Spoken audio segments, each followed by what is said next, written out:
حضرت سیدنا مغیرہ بن شعبہ رضی اللہ تعالیٰ عنہ بیان فرماتے ہیں،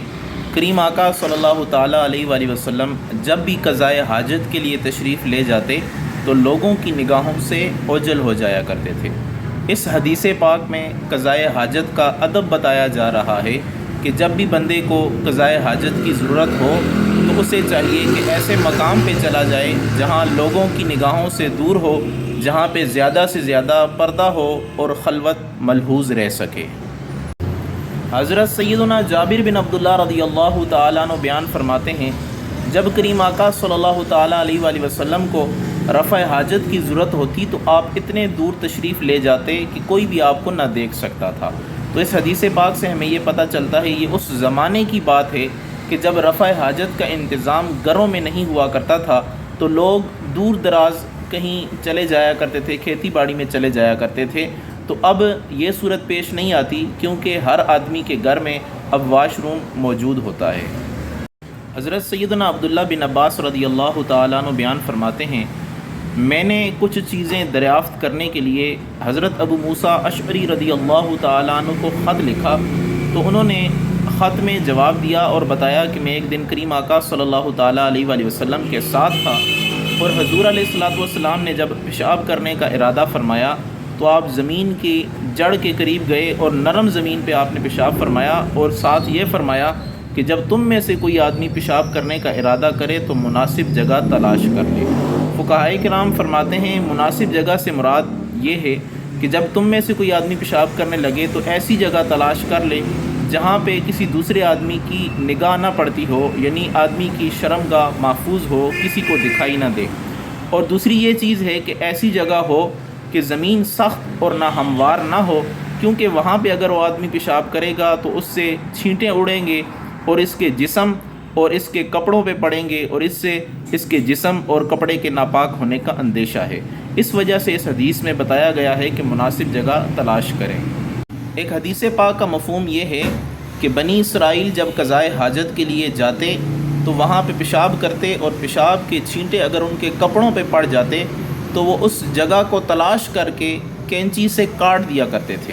تو کریم آقا صلی اللہ تعالیٰ علیہ وآلہ وسلم نے ارشاد فرمایا جب تم میں سے کوئی آدمی پیشاب کرنے کا ارادہ کرے تو اس کے لیے مناسب جگہ تلاش کرے۔ اس حدیث پاک کا مطلب یہ ہے ایسی جگہ ہو کہ جو سخت بھی نہ ہو اور نہ ہموار بھی نہ ہو، تاکہ آدمی پیشاب کرے تو اس کے چھینٹیں اس کے بدن پہ یا اس کے کپڑے پہ نہ پڑ جائیں، کیونکہ اس سے اس کے بدن اور اس کے کپڑے کے ناپاک ہونے کا اندیشہ ہے۔ تو اس وجہ سے مناسب جگہ تلاش کر کے وہاں پہ پیشاب کرنا چاہیے۔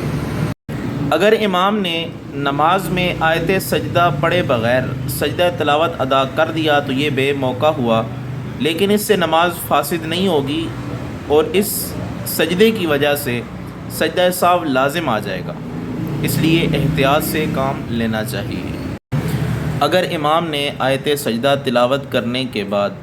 فوراً سجدہ ادا نہیں کیا، واجب تو یہ ہے کہ آیت سجدہ پڑھنے کے فوراً بعد سجدہ ادا کیا جائے۔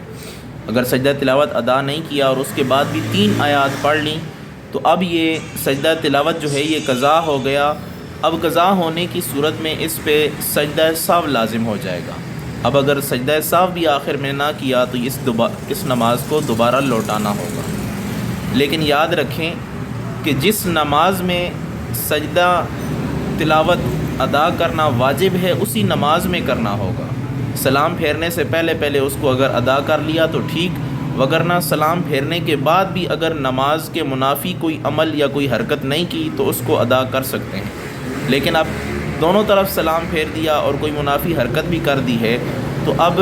صرف توبہ اور استغفار ہے، اس کے علاوہ اور کوئی صورت نہیں ہے۔ رموز و اوقاف میں سے بعض آیات کے آخر میں حرف لا لکھا ہوتا ہے، اس کا مطلب یہ ہوتا ہے کہ اس کے اوپر وقف کرنا جائز نہیں ہے۔ اگر نماز کے دوران اس آیت پہ اگر کسی نے وقف کر لیا تو اب اس وقف کرنے کی وجہ سے نماز نہیں ٹوٹے گی اور دوبارہ پیچھے سے اعادہ کرنا بھی لازم نہیں ہوگا، اور اگر کسی نے اعادہ کر لیا تو اس میں بھی کوئی قباحت نہیں ہے۔ حضرت سیدنا انس بن مالک رضی اللہ تعالیٰ عنہ بیان فرماتے ہیں کہ کریم آقا صلی اللہ تعالیٰ علیہ وآلہ وسلم جب بیت الخلاء میں جاتے تو یوں دعا کیا کرتے تھے، اعوذ باللہ من الخبث والخبائث، اور دیگر احادیث میں یہ بھی الفاظ ملتے ہیں اللہم انی اعوذ بک من الخبث والخبائث۔ ترجمہ یہ ہے کہ اے اللہ، میں خبیث مخلوق اور خبیث چیزوں سے تیری پناہ مانگتا ہوں۔ یہاں پہ خبیث مخلوق سے مراد ایسی جگہوں پہ جو شیاطین ہوتے ہیں ان سے پناہ، اور خبیث چیزوں سے مراد وہاں پہ خلاف اخلاق اور خلاف مروت افعال و اعمال جو وقوع ہوتے ہیں ان سے جو ہے وہ بندہ پناہ مانگتا ہے۔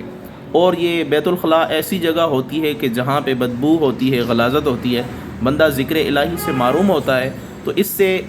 داخل ہوتے وقت، یعنی اس میں داخل ہوتے وقت اور اس سے خارج ہوتے وقت یہ دعائیں اس وجہ سے ذکر کی گئی ہیں کہ ایسا وقت جو گزرتا ہے ذکر الہی سے بندہ محروم رہتا ہے تو باہر آتے ہوئے استغفار کر لیا جائے۔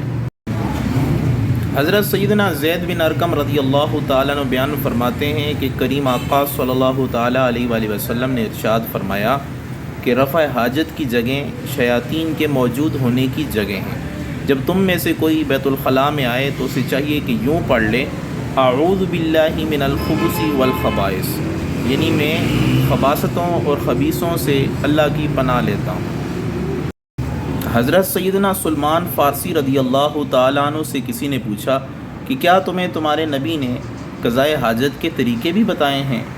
تمہیں ہر چیز کی تعلیم دی ہے؟